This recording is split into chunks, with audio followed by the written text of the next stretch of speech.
Welcome to St John, New Brunswick. From historic streets, the iconic city market and the reverse rapids, to stunning waterfront views and the creative container city, join me as we explore this vibrant Canadian gem.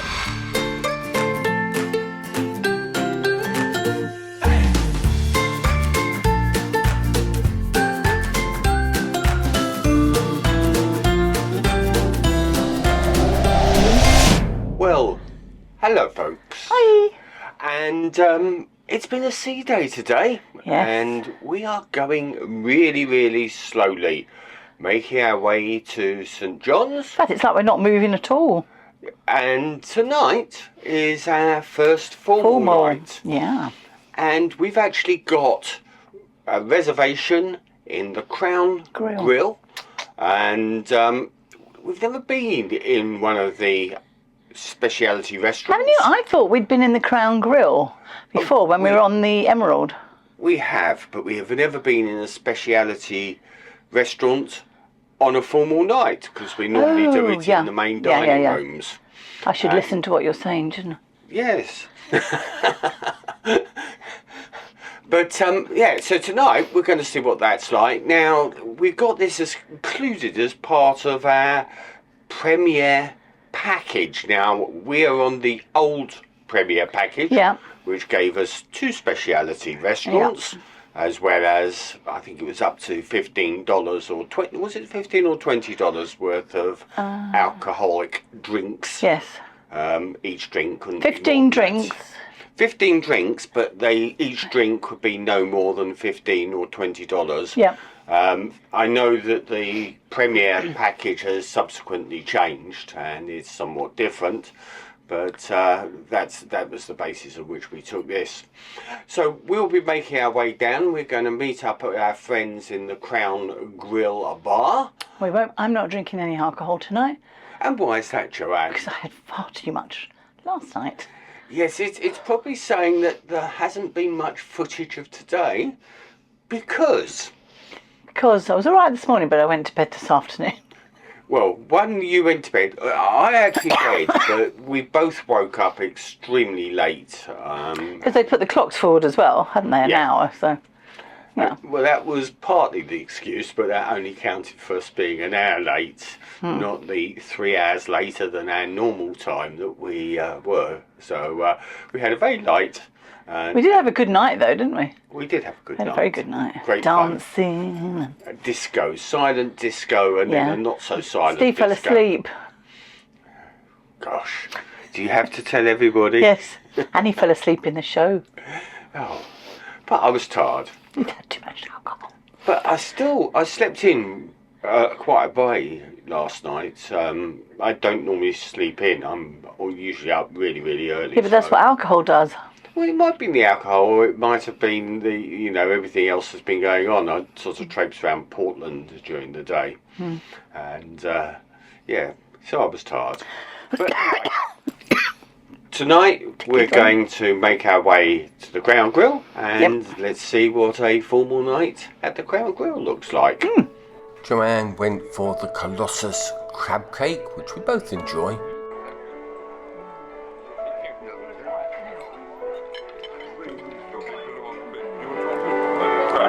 Delicious. Steve also followed suit and also had the crab cake.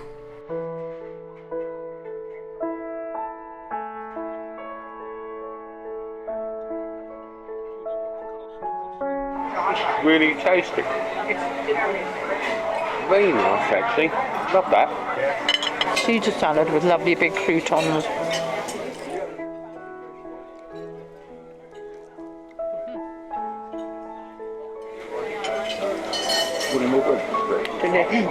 I've gone for the black and blue French onion soup with a taste of Jack Daniels. And that is really nice. Absolutely lovely. Really enjoyed that. Very flavourful.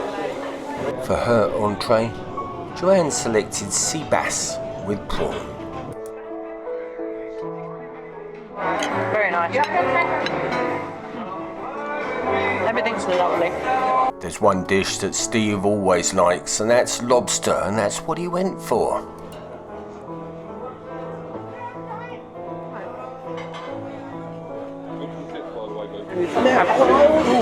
There you go.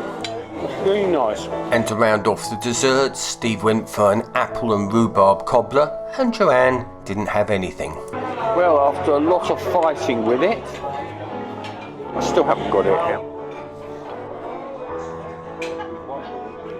It's quite nice, actually. Yeah, very nice. It's 6 a.m. the next morning, and we'd literally just arrived. We had to come outside so that we could fully take in this absolutely gorgeous sunrise. After a very relaxed day at sea yesterday, we had a very enjoyable dinner in the Crown Grill before going on to a show.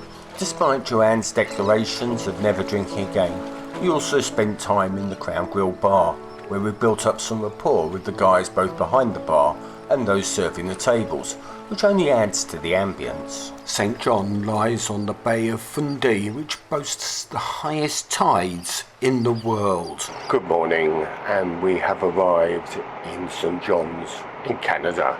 And just behind me we have had an absolutely gorgeous sunrise, absolutely red, seen nothing like it before. Really, really deep colours. But anyway, we're about to go on an excursion with the cruise company, and we're going off to see the reverse rapids falls, something that we're quite looking forward to. Got an early start, so we'll be making our way to the buffet, and then we will go to our organised meeting place, which I think is the theatre, and shoot off on our excursion. On the way back, I'm hoping to do a little bit of a tour around St John's and see what that entails.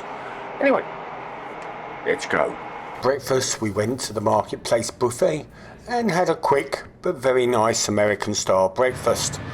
I also had a large cappuccino to wake me up and get me ready for the day ahead. Our tour starts at 8 a.m. and it's a short day today as we're all back on board at 2:30. Boarding was quick and easy, and we were soon on our way. Welcome you all so very much to St. John, New Brunswick, Canada's oldest incorporated city, 1785. Walking over some uneven ground today, so do make sure to take care where you walk. Look out here. You can see the Three Sisters lantern, the three-headed lantern there, red on one side, white on the other. And the reason for that, it was actually used as a navigational aid back in the day. Now, if you take a look at the driver's side right now and take a look up, that is Chubb's Corner. Now, Chubb's Corner was actually a financial institution that you could basically go trade stocks and bonds. Right in front of us, we're going to be seeing a wonderful spot known as King Square. Named after the reigning monarch of the time, King George III. King Square actually has a rather neat feature to it. All of the pathways, if you were to take a look at it from an aerial view, form to create the Union Jack, or the British flag. We're going to be going around the corner here to King Street East, and as we do, I want you to take a look out the door side. Now, this building here, the stone building, is the old county courthouse. So a lot of you may know that Donald Sutherland is Canadian, and he actually grew up here in St. John. This was actually his neighborhood. Well, this is where Charles Gorman actually set his records, right on Lily Lake. Now, the Irvings are our industrial family around here. They own a lot of the industry in the province. As we continue on forward, you're going to notice around the area, there's a lot of retaining walls, and all of those walls were actually built out of ballast stone. Now, Mr. Reed, he had a hotel up on the hill there, not there anymore, but he also had 4 daughters. Now, as each of the daughters got married, he gifted them a home. Not a bad deal. I mean, a lot better than a toaster for sure. So, T.H. Estabrook's was the founder of the Red Rose Tea Company. And not only that, he was also the inventor of the gauze tea bag. So a lot of people would end up taking stone and wood and building whatever they wanted out of it. But what's interesting is that because there was also soil there, a lot of people tried to evade taxes by claiming they were living on foreign soil. And Fort Howe is actually built on the second highest point in St. John, once we get to the top, because it is a steep hill. 2 full box houses, as well as 8 cannons being brought up that hill. We don't have any fog coming in, so we actually will be able to see the harbor. So we like to say that the left side of the harbor here is the fun side, because that's where all the cruise ships dock, unless we have an extra ship, in which case it's docked down here as it is today. So if you take a look directly at the arches, right in the middle there is a maple leaf.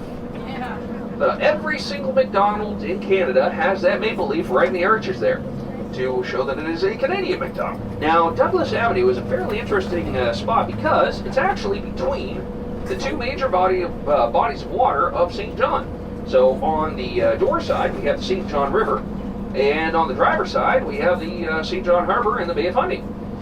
Now, as we keep going here, you're going to notice that a lot of the houses here are either up on raised ground or recessed farther back. Now, the reason for that is status. Now, as we continue along here, you're going to be seeing out of the door side a wonderful vista of the St. John River.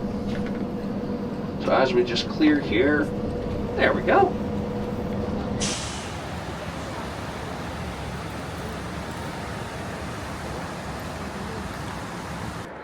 So, where are we? We're at the reversing river rapids in St. John's. The reverse rising rapids. I knew that was you. Oh, you knew so well, didn't you? Huh? Knew so well. Yeah, Very wet out there. it is. Something to do with the water. Yes. I'd like to see it going the other way though. I thought it'd be going from left to right. No. Yes. I would like to see it change. I'd like to be here a long time. We're going to send this to Steve later to edit it. Yes. There's a paper mill there. Is it a paper mill? Makes paper. With the water, the power of the water. I imagine so. A lot of other people here. You've been very polite because you're not normally this polite on film. Oh, I don't normally swear on film. Then we could talk about other subjects of motion, forces. Okay. Where's the fish? This is our first stop-off point, the reversing rapids, a remarkable natural phenomena which can be found at a narrow gorge near where the St. John River meets the Bay of Fundy. Now, remember at the start of this vlog we talked about St. John having exceptionally high tides?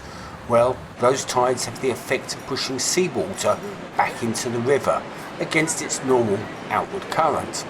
This then creates a dramatic change in the river's flow, producing rapids, whirlpools and a temporary reversal of the river's direction at high tide, hence the name, reversing rapids. When the tides are low, the river flows out to the bay and the waters rush through the gorge, as you would normally expect. Of course, on the day that we came, we were at low tide, so we had no reversing rapids. Then, at the onset of the phenomena, and for a short period, about 15 minutes, water levels equalise between the river and the bay, the flow calms and boats can navigate safely. Then, as the Bay of Fundy's tides come in, and they can reach over 28 foot at St. John, they literally overpower the river's downstream flow, reversing the current's direction and creating a second burst of powerful I know a rapids. few of you were wondering about seeing the falls reverse. So what I have here are some business cards, and on these business cards is a QR code that when you scan it will take you to a YouTube video. The very first gas station owned by the Irving Company. So Irving, I know I've mentioned the name a few times now. As I mentioned before, they are a big industrial family, so they actually run the oil and gas industry around here, as well as the pulp, paper, and lumber industry, and the construction industry. So they own a lot of the province. So the bridge itself is actually the third attempt at a bridge to go across the falls here. The first attempt, and to this day I cannot grasp why, but the first attempt was trying to cross the widest part of the basin. Now, the second attempt at the Reversing Falls Bridge was actually a wooden suspension bridge, and that actually did work. It was actually traversing the same spot we are going across now. Anybody want to take a guess as to how many bottles of beer each of those silos hold? A lot. 1 million bottles of beer. And that would take you a long time to sing. One here is the second Loyalist burial ground, known as Cedar Hill Cemetery. It's a lovely friggin' cemetery. I love the look of it, honestly. A headstone with an epitaph that reads as follows: "Remember me as you pass by. As you are now, so once was I. As I am now, so you will be. Prepare yourself to follow me." And Fundy Heights, if you take a look around at the homes, you'll notice that a lot of them are of similar design. Now, that's not by mistake. Actually, this area was used for World War II veteran soldiers coming back home. Now, in New Brunswick, we are the only officially bilingual province in all of Canada. So French and English are our two official languages here. Quebec is the only francophone province, and the rest of the provinces are all anglophone officially. So, having seen the reversing rapids, which weren't, we arrived at the tower, which was undergoing renovation and was wrapped to protect it, and wasn't therefore allowing entry. So we went next door to watch a short film on what we were missing. Hi everyone, my name's George. Welcome to Carleton Martello Tower. Now, it may look like just another boring fort, but this tower has a really interesting story. Follow me inside, see for yourself. After the short film, we went to another part of the visitor centre where there was a small exhibition on the history of this tower. Carleton Martello Tower is a well-preserved, historic military fortification which is situated on Carleton Heights, and it overlooks the harbour on the west side of the city. As the name would suggest, it's a Martello Tower, which is basically a small circular defensive structure which was typically built by the British Empire in the late 18th and early 19th centuries. These structures were designed to withstand naval bombardment, and they had thick masonry walls, a rooftop cannon, and a compact, highly defensible interior. The tower's primary role was to protect St John Harbour from potential American naval attacks, although it was never directly involved in combat. It served as an important lookout point and deterrent. Over the years, this tower evolved, and during World War II, a two-storey concrete structure was placed on the top of the tower to enable it to function as a fire command post, something the foundations were never designed for, and the subject of the current renovation work. Whilst we were waiting for the coach to load up, some of the local wildlife came to graze. This is the highest point in St. John, which was a strategic point so they could actually communicate with both Fort Howe and with Partridge Island down there. If you take a look out the door side in front of us here, you're actually going to see an outlet to the Bay of Fundy. Now, like I said before with the Reversing Falls, on a clear day, we can actually see clear through to Nova Scotia. Carleton was actually the original home of the working folks, so all of the laborers and folks like that would be living over in this area. Although the province was established back in 1784, just the year before we were established as the oldest incorporated city, we didn't get our provincial flag until 1965. The park itself actually originally was home to a mental hospital here, but that was demolished back in the 1980s, and it was left barren for a little while, turned into a parking lot, and then repurposed into the park that we see now. Just at the back of this restaurant, a lovely little thing known as a skywalk. And the skywalk, well, it is a glass platform that is reinforced and sits over the basin. Now, just up ahead here and on the door side, you will see a little monument in the form of a canoe on two pillars. And Chestnut Drive is home to a lot of the industry of St. John here. So this here is ocean steel. And you'll also see right now a lot of foam out on the water. Now, that is not pollution. Actually, it is a result of the tidal action that happens. So, Class Fort Latour was founded back in the 1600s by a man named Charles de Latour. So he came from France, he was the son of a noble, and D'Aulnay found that he had been held off by only 40 men, led by a woman.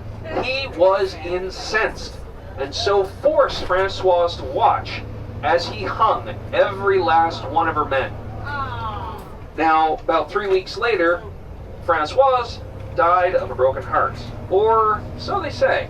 On our way back to the ship, we stopped off at the City Market, one of Canada's oldest. Founded in the late 19th century, it has long served as a centre for local commerce, culture and community life. This market is especially known for its very distinctive architecture. Its roof is shaped like an inverted ship's hull, which is a nod to the city's rich shipbuilding and maritime heritage. Inside, the market features a diverse range of vendors selling fresh produce, meats, seafood, baked goods, flowers and speciality foods. We then had the option to take the coach back to the ship or make our own way. Joanne elected to stay on the coach and I decided to make my own way back. After all, we had plenty of time before the ship left, and I wanted to see a bit more of the city if I could.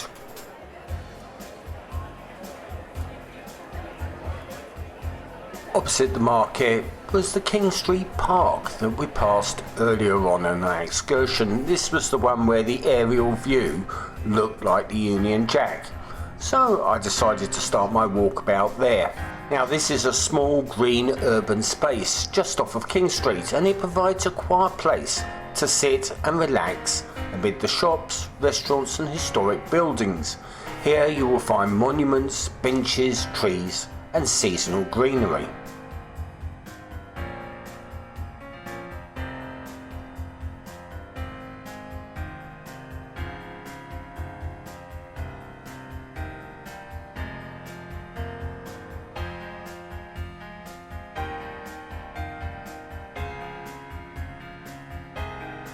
It's erected to commemorate the firefighters and who answered their last alarm while serving in the line of duty. The monument was just over the road from the old No. 2 fire engine department, now a museum.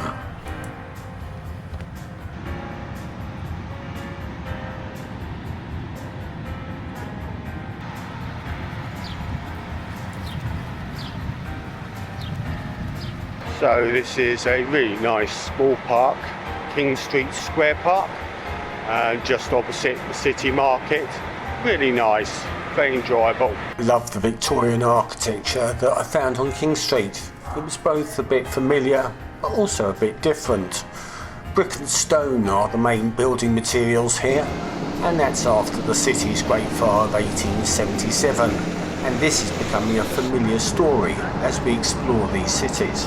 This is a Tim Hortons, which apparently is an equivalent to McDonald's over here in Canada. So we're now on King Street, which is one of the areas that my guide suggested that we had a look at. Now the coach actually pulled up at the city marketplace. I explored there and the park opposite, and then decided that actually I'd walk back to the ship and have a look as I went, because there's plenty of time. I've got to get back for 2:30 on board. And that's a rather interesting fire alarm there. I love the energy walking down King Street. There were trams and fire engines passing, tourists and locals mingling. It had a real subdued buzz, and there was a lot of things to take in and watch. It's one of the things that Joanne and I differ on. I love a city, seeing urban movement and taking in what's going on the streets, whilst Joanne prefers the gentle calm of seascapes. A cruise gives us the best of both worlds. And there's a nice old-fashioned bus stop over there. Market Square, it says. At the foot of King Street, I discovered the Harbour Passage. Now this is a revitalised waterfront area, and it's part of the city's broader efforts to rejuvenate this district. This is a scenic walkway, a multi-use trail, and it runs along the waterfront, connecting uptown St John to various points along the harbour. It blends the city's history, culture and natural beauty, and it offers pedestrians and cyclists easy access to parks, historic sites, public art and recreational spaces, all while providing striking views of the harbour and its passing ships.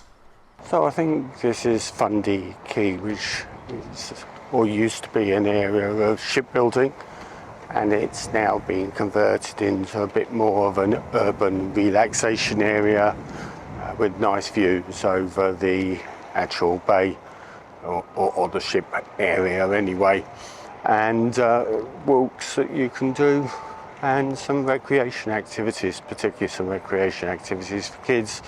Lots of seating around here, really nice. This was a really nice area. I love urbanisation of industrial areas. They give new life to parts of a city and typically mix old historic buildings with modern spaces, and I like that juxtaposition.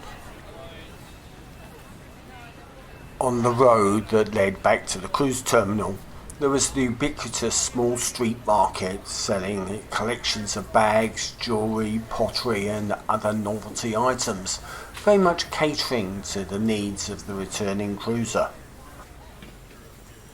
And this is Area 506, which is a waterfront container city.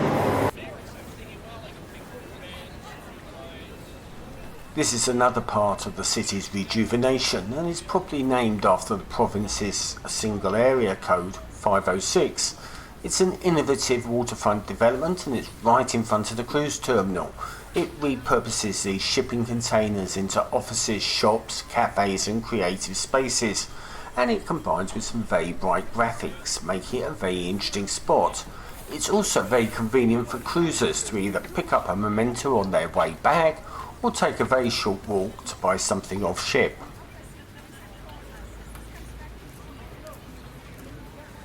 So Area 506 is just by the cruise terminal, and you can see the boat over my shoulder behind us. The Majestic Princess completely dwarfs this area. It contrasts with the bright coloured containers and it makes a real statement.